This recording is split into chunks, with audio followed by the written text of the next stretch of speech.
he had taught you how to commit suicide? Yes, because we didn't want it to be tortured by the police. Todo lo que fuera posible para ver a Seda feliz. When I saw the bombs in the news, I told him, look, what's going on? You don't have to do this. You should not do this. Yo sé que mi hijo no era tan malo como lo pintaban. He wanted to make peace. He want to end violence in Colombia. Hacía de cuenta que, o sea, no me enteraba siquiera que estaba en la catedral o que estaba en una prisión. Como hijo, mejor dicho, no vuelve a nacer nadie en el mundo. Pablo Escobar is a deeply divisive figure. Many remember him as the ruthless kingpin of the notorious multi-billion-dollar criminal organization that was responsible for thousands of deaths, while others remember him as the Robinhood of Medellin, the one who built schools and parks for his community. These two viewpoints are true, but they are lacking something.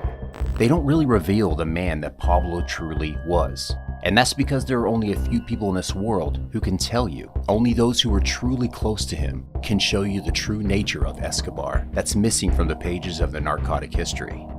Pablo was born to a simple farmer named Abel de Jesus Escobar Echeverri and a woman named Hermilda de los Dolores Gaviria. Not much is known about Pablo's father, and he never made a statement about his infamous son when he was alive. But Pablo's mother, on the other hand, was vocal with her support for her son. Le pido a Dios que las madres no tengan que sufrir el dolor que estoy sufriendo yo de ninguna manera. Y yo sé que mi hijo no era tan malo como lo pintaban. Yo sé que a él le atribuían todo lo malo que sucediera. Yo quiero que recuerden lo bueno que hizo, porque él no hizo lo malo que dicen. Él hizo canchas, hizo un barrio para los pobres. En eso no se han fijado nunca. Como hijo, mejor dicho, no vuelve a nacer nadie en el mundo. Most of what Hermilda says about her son is true. Was Pablo a philanthropist? Yes, he was. He built schools, playgrounds, and houses in Medellin that are still functioning to this day. And it is one of many reasons why Pablo is still considered a hero in his hometown. However, was Pablo noble?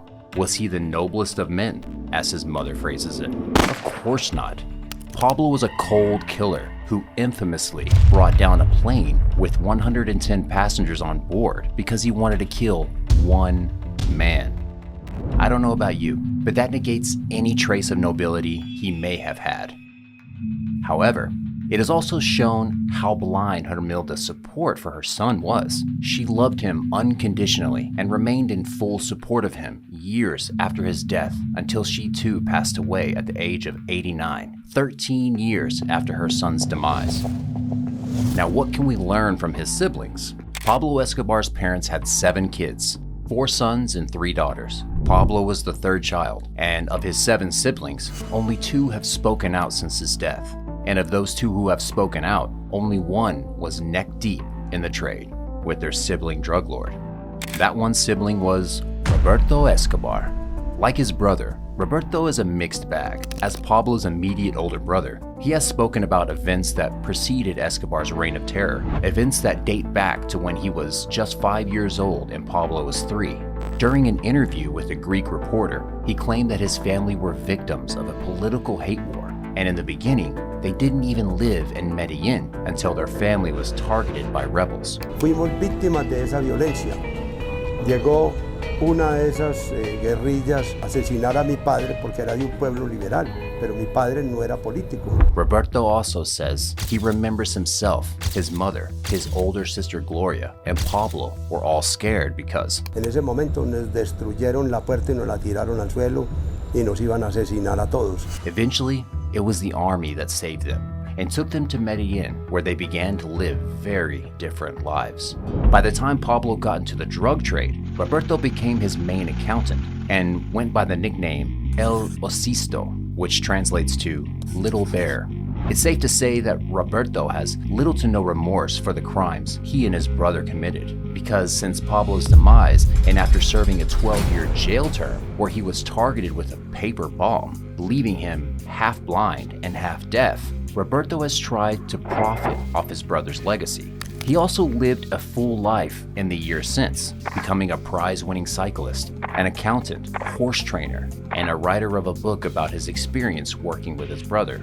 The other vocal sibling in the aftermath of Pablo's demise is Luis Maria Escobar, Pablo's younger sister. Unlike her brother, Roberto, she wasn't involved in the Medellin cartel with Pablo. In fact, according to her, she wasn't even aware that her brother was in the cartel until he sat them down one day to plan out a will. According to her, their mother was very upset. She said to him, "Why are you doing this? Are you terminally ill?"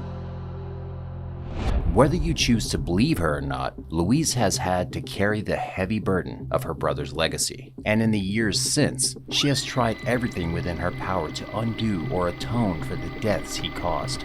She's been known for leaving notes on graves of victims and even setting up community support events to help anyone she can.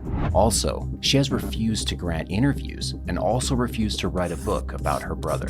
Now, while Roberto and Luis Maria might still have the luxury of living in Colombia and the freedom of approaching Pablo's victims, his immediate family, his wife, and his 2 kids had to flee the country after his death.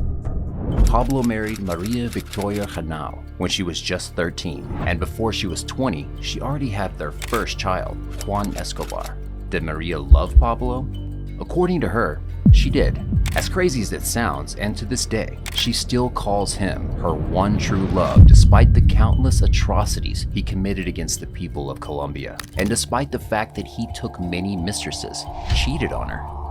Después de que nosotros nos íbamos de acá, empezaron a pasar muchas cosas que nos enterábamos después por comentarios o que habían reclamos que yo le hacía a Pablo y que él, como siempre, su frase típica que todo el mundo nos quería dañar el matrimonio, que no tenía nada que ver o que las mujeres que subían eran para su gente, no para él. However, in Pablo's own twisted manner, his method of staying faithful to her was by making sure none of the women he slept with got pregnant from him.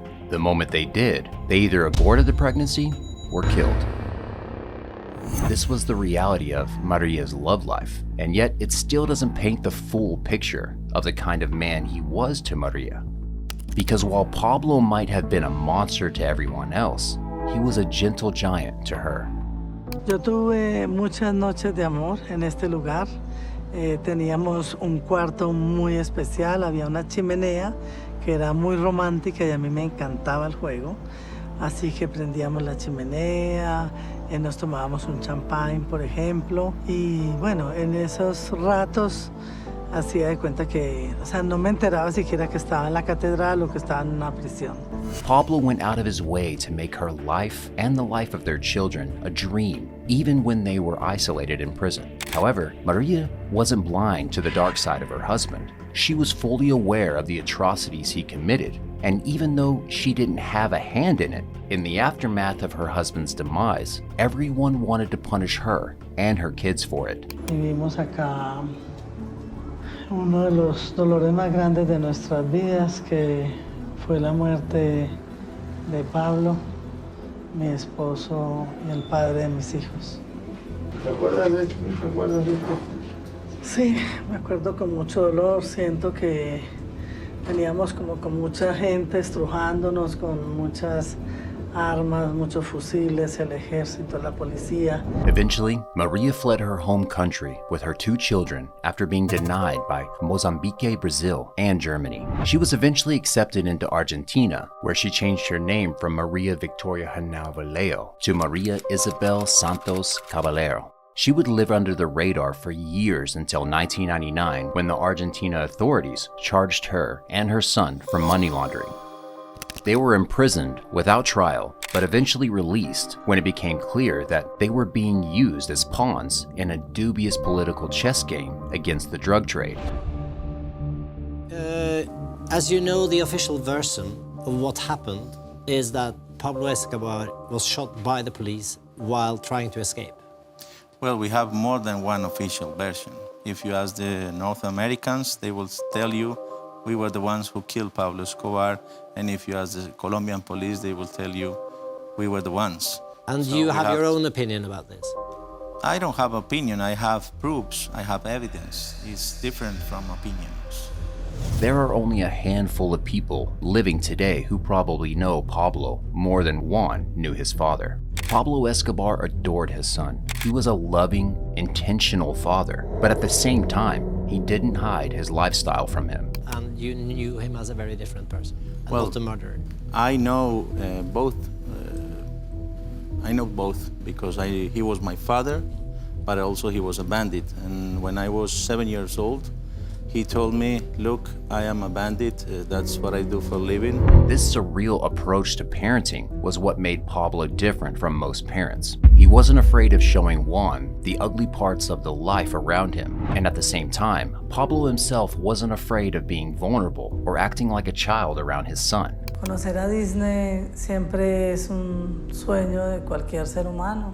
El papá se volvía un niño en ese parque con Sebas. Se subía a todas las montañas rusas así se muriera del pánico porque no le gustaban las montañas rusas, pero igual todo lo que fuera posible para ver a Seba feliz. So it's not surprising that when Juan was old enough, he tried to change his father. Do you remember the conversations you had with your father where you tried to reach him, to change him? Of course, well, when I saw the bombs in the news, I told him, look, what's going on? You don't have to do this. You should not do this. A lot of innocent people is dying. And he told me, he answered me, look, I didn't invent this. They used this against my family, my beloved ones. And I answered to him, if anybody puts me a bomb, that doesn't allow me to put bombs to everybody. I don't believe in violence. And maybe that's why he approached the government and tried to, when he surrendered to La Catedral prison, it was a way of showing the family a little bit of respect. So he wanted to make peace. He wanted to end violence in Colombia. But Pablo had no plans to change. According to Juan, when he was just 8, his father called him into a room, and there, the drug lord laid out all the different drugs that were within the house on the table. And he began teaching his son the effects of using the drugs while discouraging him from using it. When I was 8 years old, my father talked to me about drugs. He put all the drugs in front of me, and he taught me how to recognize every one of them. He told me what happened if I abuse every kind of them. And he told me, if you ever want to try, you come and we will try it together. After that, I felt that there was legalization for me. So I didn't felt curious and I never tried. This is the part of Pablo that confuses most people. A man who wasted no time in ordering the deaths of thousands of Colombians had the heart to teach his son about the dangers of the drugs he sold. One more detail about Pablo that many don't know is that he also taught his son how to kill himself. In the final days before his ultimate demise, when Pablo and his family were shuttling between safe houses, it became clear that his family could get captured at any moment. And if they did, his enemies would subject them to a gruesome torture. So he instructed them that if they ever found themselves on the brink of capture, they should shoot themselves in the right ear.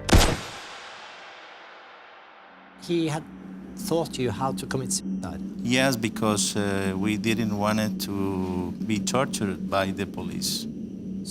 We prefer to And be this dead. is why you think that he committed suicide himself. And he taught me because he told me not to fire in his mouth or any other part, just on the right ear. And it was the same place where the bullet appeared. The last time Juan ever saw his father, he saw the most vulnerable part of his father. My father took us to La Casa Azul as a way to say goodbye without knowing it. We even saw him cry for the first time. Pablo Escobar was in touch with his feelings, and in a way that was proof that he truly loved his family. He even promised Juan, his wife, and his daughter, Manuela, "Wherever you go, and wherever you are safe, I will find you. I will take a boat and find you." Unfortunately, he never got to fulfill that promise.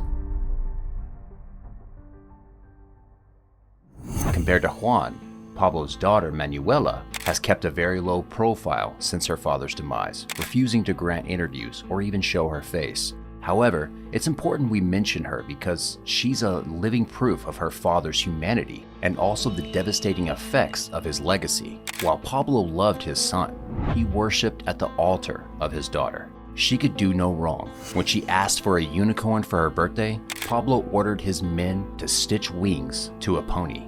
And more famously, when they were on the run in the woods, he burnt millions of dollars in cash to keep her warm. However, in the aftermath of his death, both Manuela and her brother have had to change their name. Juan today is known as Sebastian Marroquin, and Manuela is now known as Manuela Marroquin Santos. They both live in Argentina with their mother and can never return to Colombia because there is still a bounty on their heads. It's a very ironic reality that they have all had to endure. Despite their father's endless love for them, now they have to deal with the dangerous karma of his terrible deeds. Hey, thanks for watching. Make sure to hit that thumbs up button and subscribe for more. See you next time.